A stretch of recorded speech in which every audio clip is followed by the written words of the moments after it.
Hi students, welcome to the second class and the first chapter, rational numbers and irrational numbers. Okay, so last class what we saw, remember? So I gave you the classification chart of all the numbers, right, under real numbers. So under that we have rational and irrational numbers, right? So I gave you the definition also, and I also gave examples how to differentiate between rational and irrational numbers, right? So today we are going to see in more details about rational numbers first. Okay, so let us start with the definition of rational number. What is the definition? Can you recall? A number in the form of a by b, where what a and b are? A and b are integers and b is not equal to 0, right? So that is the definition. And we represent rational number with the capital letter Q. Okay, so symbolically we can represent like this.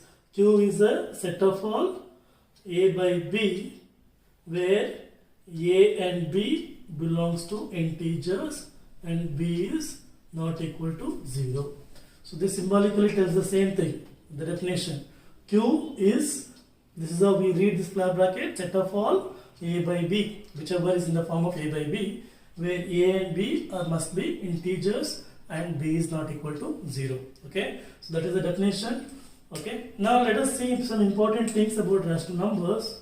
So if a rational number A by B is given, one important property is both A and B in its simplified form. Usually A and B in the simplified form will not have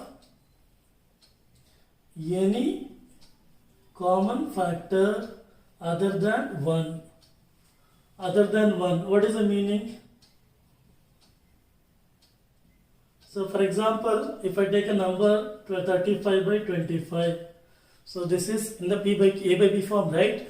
Both are integers. Is it a rational number? Yes, it is a rational number. But we should not write in this form. We should go for the most simplified form. So that means they have a common factor. What is common factor between 35 and 25?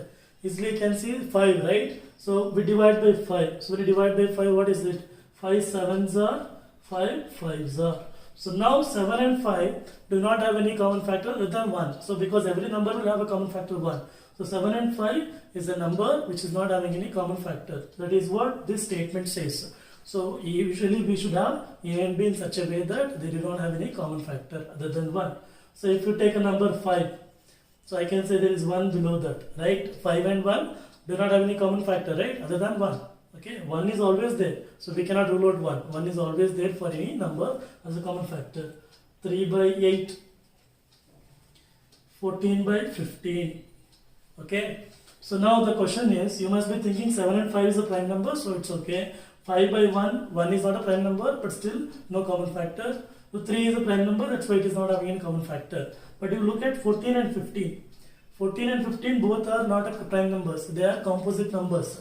But still they do not have any common factor. Okay, so such numbers which do not have any common factor behave like a prime number.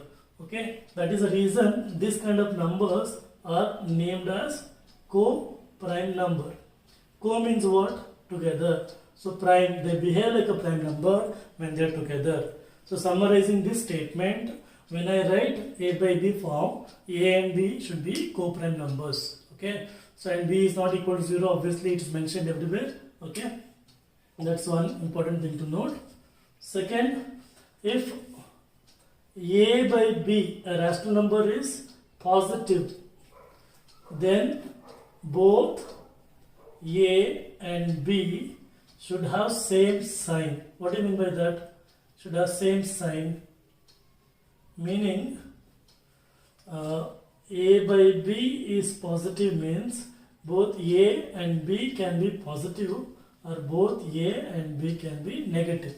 So that then it will be entirely positive number. For example, minus 5 by minus 7 is same as plus 5 by 7. Okay, so or plus 5 by plus 8 is also plus 5 by 8 only. So you can observe both the numerator and denominator as a negative here, and both are positive. That is the only case when the given rational number can be positive. Okay. Then when can it be negative? That's the next thing. Okay, let's see. So can you guess when this will be negative then? So a rational number a by b is negative where a and b have opposite sign. What do you mean by opposite sign? So either a should be negative and b should be positive, or b should be negative and a should be positive. So minus a by b is also same as minus a by b, is also same as a by minus b. Okay, for example, minus 5 by 7, 5 is numerator is negative, denominator is positive, so this will be actually minus 5 by 7. Okay, another example, 3 by minus 8, here numerator is positive, denominator is negative, so we can write it as minus 3 by 8. These two are the negative numbers. That is the reason, because numerator is negative, denominator is positive here. Here numerator is positive, denominator is negative. So that is the meaning. The given rational number is negative when both the numerator and denominator have opposite signs. Okay.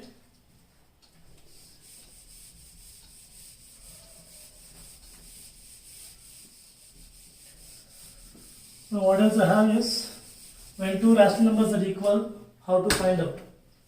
See, a by b is equal to c by d only if a into d is equal to b into c. Meaning you have to just cross multiply this like this. So a into d, if is equal to b into c, then only they are equal. Okay. For example, I have 5 by 7, 10 by 14. Okay, both are equal, right? So let us verify in this rule. So we just cross multiply. Okay, when you cross multiply, what happens? 14 5s are 70, 7 10s are 70. Both are equal. So as they are equal, they are going to be equal. That means two rational numbers are going to be equal only if their product is equal. Okay. So now, then the same rule will help me to compare two rational numbers. Okay. So what is that? If a by b and c by d, I need to know which is greater. We take the denominator, multiply with the numerator of the second number, and vice versa there. Okay. So what happens is a into d, b into c. This is very important. Don't confuse yourself.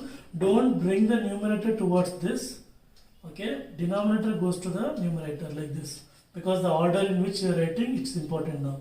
Okay. So if a into d is greater than b into c, I can say a by b is greater than c by d. Okay, this order is also important.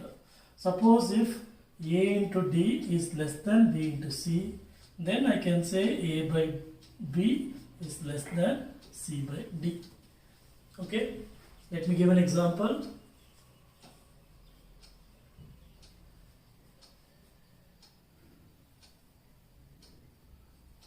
Now 5 by 8 and 7 by 9.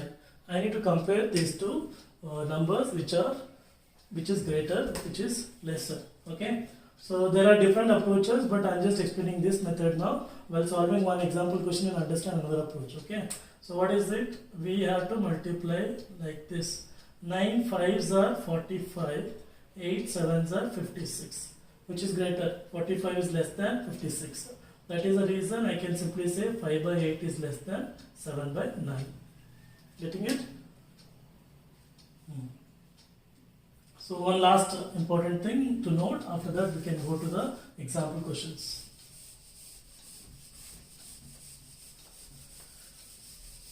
So now the question arises here. How to insert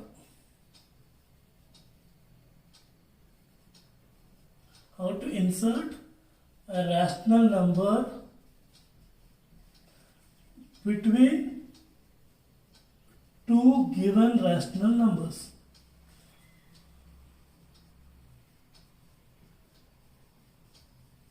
Okay, if it is integer, it's easy. There is a number 2 and 3. Between 2 and 3, you need to insert one number. So you can say 2.1, 2.2, any number you can say, right? But very easiest thing is we take the middlemost number. Tell me what is the middlemost number between 2 and 3?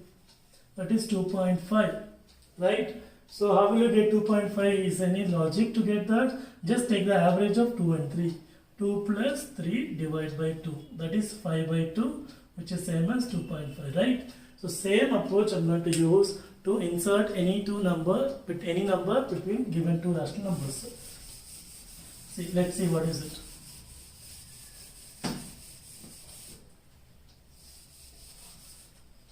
So if they are given a rational number x and y, if such that x is less than y, now I need to insert a rational number between x and y such that that is also a rational number. Okay, so what I will do is x is here, y is here, we take the average of that. Okay, and this will be in the order. So x plus y by 2 will be more than x, it will be less than y, then only it will be in between them, right? Okay, for example 3 by 5 is here, and then 7 by 6 is here. Yeah. So now I need to insert a number 3 by 5 and 7 by 6. I know this is less than 1, this is more than 1. So clearly this is the order. So I need to insert a number between them. So what I will do is 3 by 5, 7 by 6. We take the sum of them and write it here. So 3 by 5 plus 7 by 6 divided by 2. And how will you add two numbers which do not have same denominator? We take the LCM. What is LCM of 6 and 5? 6 and 5 both are co-prime numbers. They don't have any common factor. So their LCM will be their product itself. That is 30. Okay. So this will be 30 and this 2 will be multiplied again here. So this is 30 means to make it 30 what I should do? 5 into 6 30, right? Same thing I should do for the numerator also. 3 into 6 is 18. And 6 into 5 will be 30, so 7 into 5 will be 35. This is 7 by 6.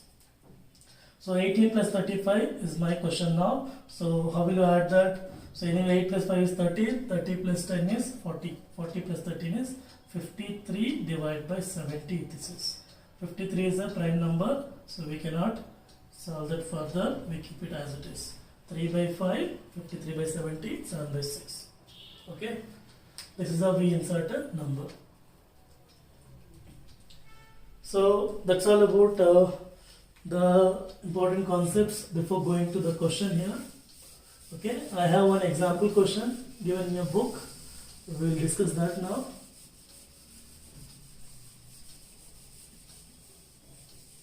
The question is here like this.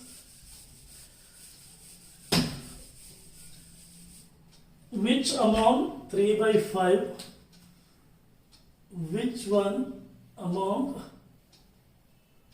3 by 5 and 5 by 7, the greatest one? That means which is greatest in this. Also insert 3 rational numbers between 3 by 5 and 5 by 7. That's the question. So now what I will do is, first thing, 3 by 5 is there, 5 by 7 is there. So what is another approach I was telling you now? So we cannot compare, denominators different, numerators different, we cannot compare. Suppose that the denominators are same, we just have to compare normally what we do for the numerator, that is enough. If the numerators are same, we do the opposite. The one with the lesser denominator will be greater, the one with the higher denominator will be lesser. Okay, but here both are different, so it is better to make the denominator common. So what we'll do is, we'll take the LCM for 5 and 7, and again 5 and 7 are prime numbers, LCM of this will be 30. Okay, 35. 5 7s are 35. So now you should make it 35. So to make this 35, you cannot only make this 35. To make it 35, you should multiply by 7. No, numerator also we should multiply by 7. So 3 7s are 21. Okay, and here 5 and 7, again 7 into 5 is 35, numerator is 25. Now you tell me denominators are same. So you can say 21 is less than 25. That is the reason 21 by 35 is also less than 25 by 35. So which among them is greater? The question, 5 by 7 is greater. This is the LCM approach. Okay. But what is our approach? I told you, right? A by B is less than C by D if A into D is less than B into C. Same approach I'm going to do now. So I just multiply 7 into 3, 21, 5 into 5, 25. Which is greater here?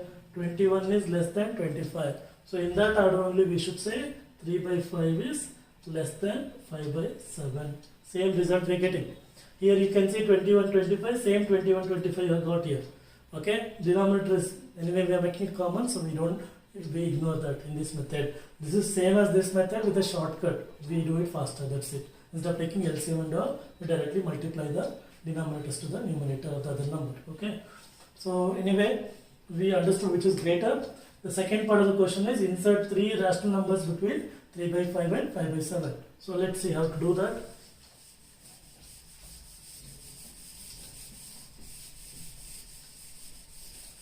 So firstly, we need to insert one by one. We cannot insert all of them together. First, we'll insert one number between them, and then we're going to insert one number between these two and one number between these two. So we get 3 numbers. Okay.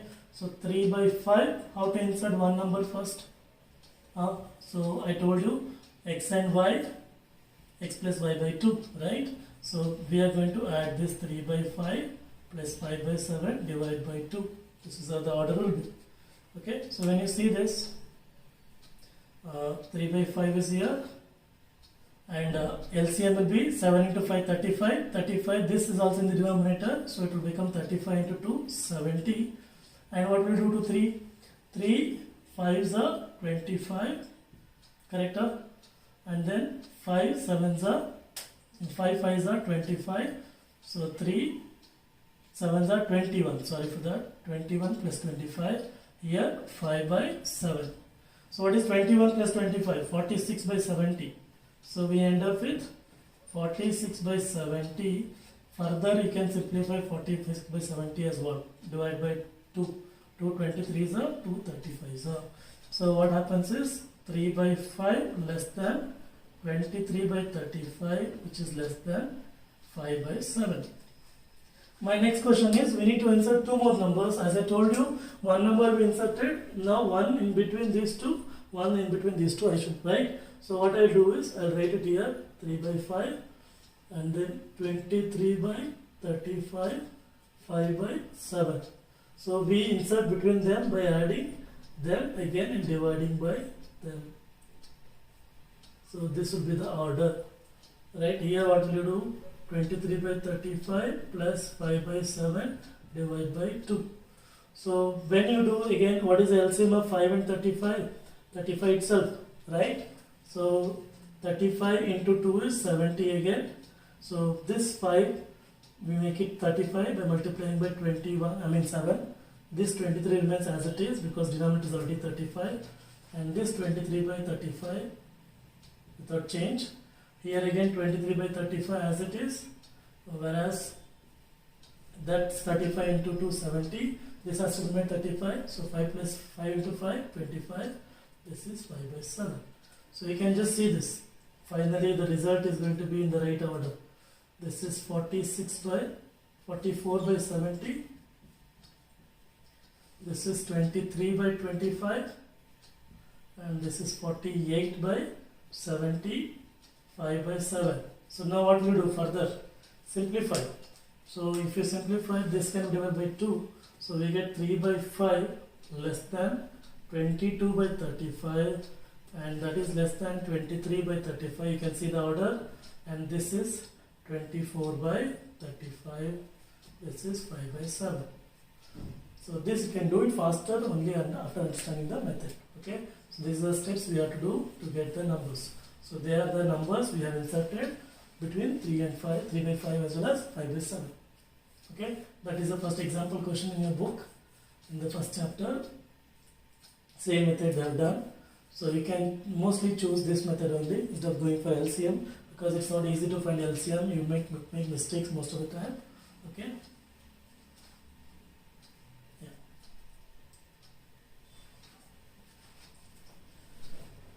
So I'm going to wrap this. Coming to final properties of rational numbers, with that we can end this video.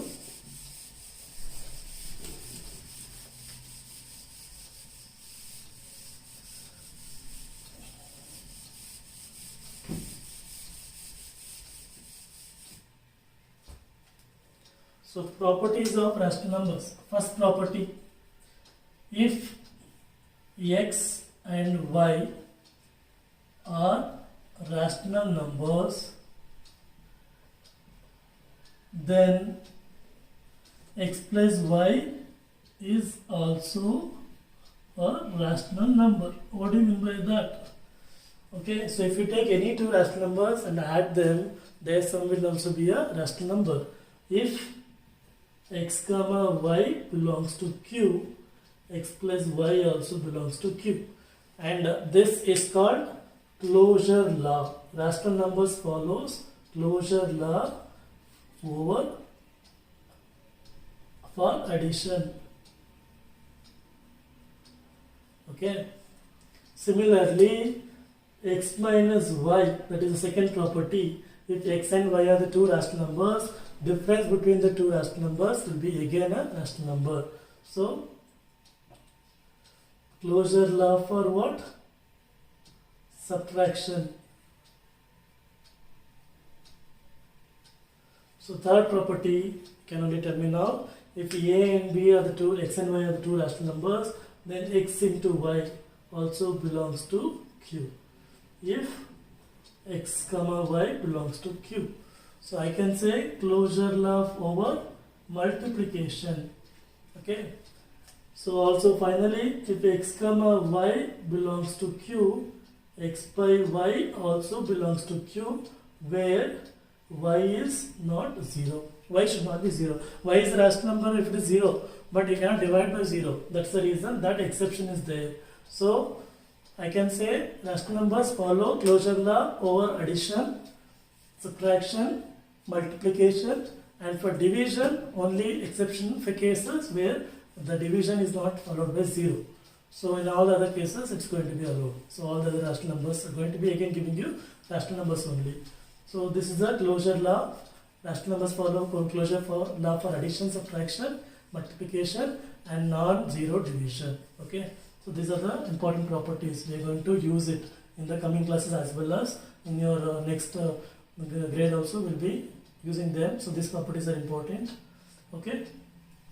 Yes, that's all for today's class. Okay. So just go through this. In the next class, I'll be starting with the exercise as well as irrational numbers. Okay. We'll be discussing some questions on this rational numbers and then going to the irrational numbers. I'll be finishing this chapter in 2 more days, in 2 more videos. Okay, so after that we'll be having a live doubt solving session. After that we're going to have a test also. So please go through this and revise it, and if you have any doubts, keep it noted so that we'll discuss in the live session. Okay, thank you.